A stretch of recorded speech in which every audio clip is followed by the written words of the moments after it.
Hello and welcome to this new episode of Business Africa. I'm Ndea Yoka, your host this week.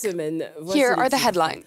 Rwanda emerged as the world's largest exporter of coltan in 2023, surpassing the Democratic Republic of Congo, which nonetheless holds 60 to 80% of the world's reserves.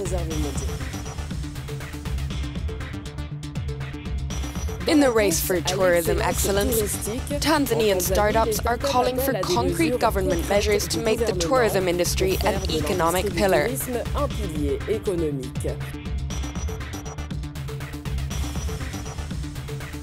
And purple tea is gaining more and more popularity, with Kenya seeking to capitalize on the trend.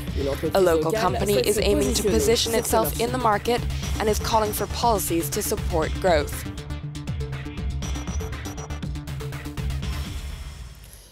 You've probably never seen it, but coltan is an essential mineral for our electronic devices. Rwanda has become one of the leading global exporters in a short period of time.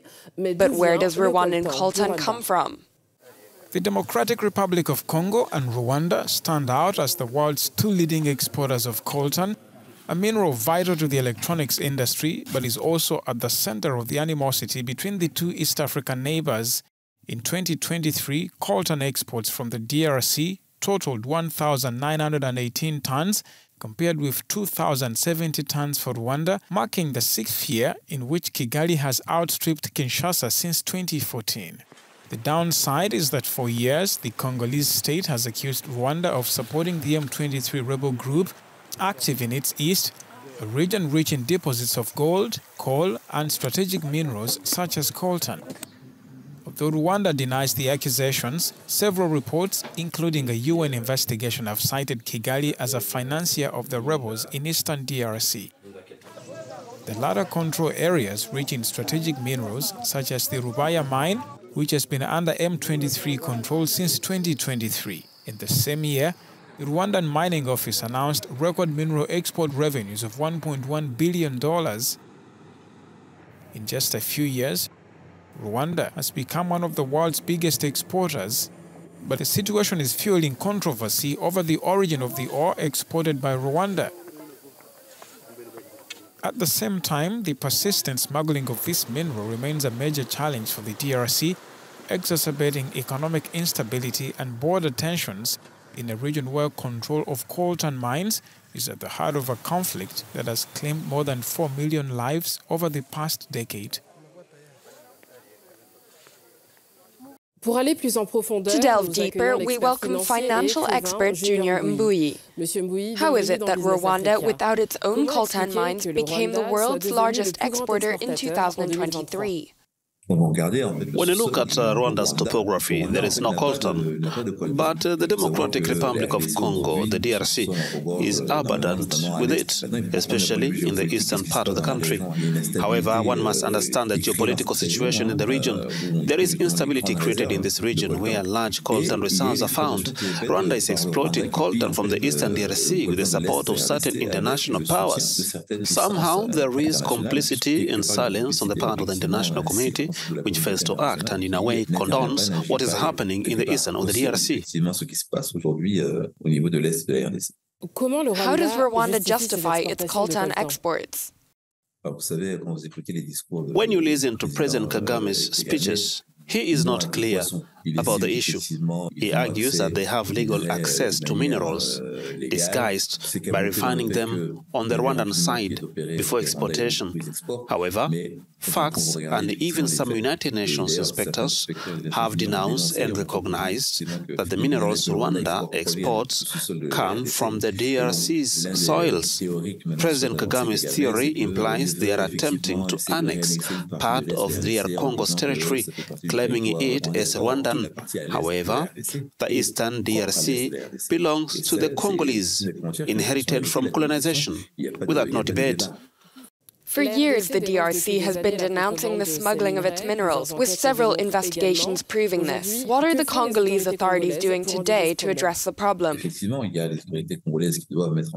Indeed, Congolese authorities must take action, but for them to act freely, the region needs to be secured to establish regulatory control and traceability bodies. The conflict between the DRC and Rwanda should not be seen as an issue solely between the two countries, but as an African-wide concern. The delay in Congo's development also affects neighboring countries. It's crucial that minerals undergo local processing to increase government revenue, which can be allocated to strategic development projects. I'm inclined to say that this is a problem that has led to conflict, but that it can be solved through economics. I don't think the DRC will forbid Rwanda to mine, sell or buy coltan in the DRC if the country didn't benefit from the economic spin-offs. And one of the President Tshisekedi's goals is to ensure that minerals are no longer exported abroad in their raw state, but rather that they are processed locally. This will increase government revenues, which can then be allocated to strategic development projects. Les recettes du gouvernement et ces recettes vont être allouées à des postes stratégiques pour le développement du pays. In this context, what is the responsibility of companies involved in the coltan trade with Rwanda and the DRC? That's a valid point you raise. Multinationals need to be held accountable because they bridge the gap between mining and commercialization, leading to a lack of traceability. Perhaps an international label could certify the origin of the merchandise, making it easy to implement measures to penalize multinationals that exploit minerals illicitly. Then we could know that these minerals come from the DR Congo, and measures could be put in place to penalize the multinationals that illegally exploit these minerals. Mr. Mbuyi, thank you for answering our questions. You are welcome. Although Tanzania has remarkable tourist sites, high costs limit access for many residents. Therefore, a local company has developed a digital solution to facilitate payments and boost tourism. Tanzania, like much of Africa, boasts scenic tourist attractions.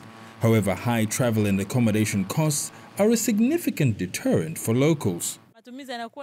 Your expenditure is more than what you earn. That's why many Tanzanians don't tour these attractions. It's not our culture. We are not used to visiting these attractions. One Tanzanian travel marketing company is solving this challenge through a digital solution that allows Africans to save and pay for tourism packages in installments. We have been able to facilitate travels for about 100,000 Africans who have booked their trips through our platform, and most of them have been requesting or have used the pay by installment product. However, lowering costs alone may not be enough. The World Travel and Tourism Council emphasizes a need for simplified visa processes, improved air connectivity, and effective marketing campaigns to grow African tourism. Tanzania's Startup Association sees this being achieved through technological innovations. That Africa can leapfrog a lot of things tech-related than other countries. So it's a very good opportunity. The Tanzanian government says it is actively reducing local park fees and encouraging businesses to lower entry costs at tourist attractions to boost domestic tourism. It says it aims to increase tourist arrivals to 5 million and generate earnings of $6 billion by 2025, up from 1.8 million visitors recorded last year.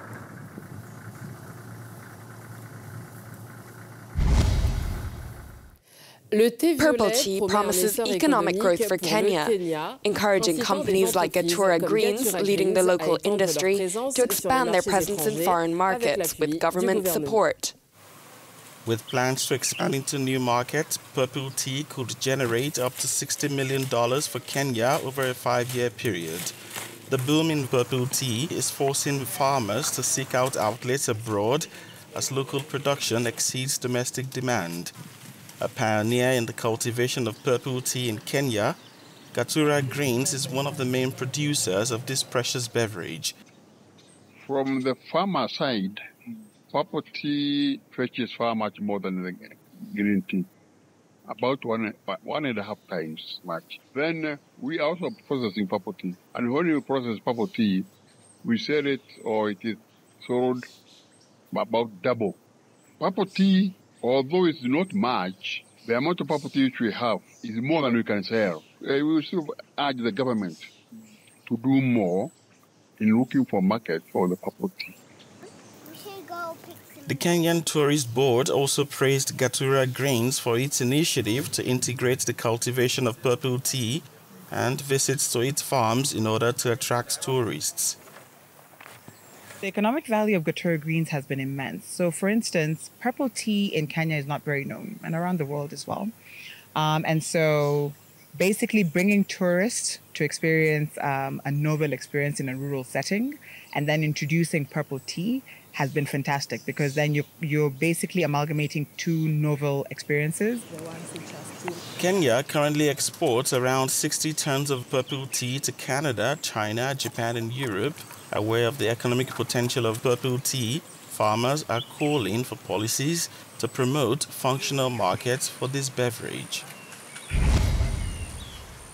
That concludes this edition of Business Africa. This episode is available on africanews.com and on all our digital platforms. See you soon.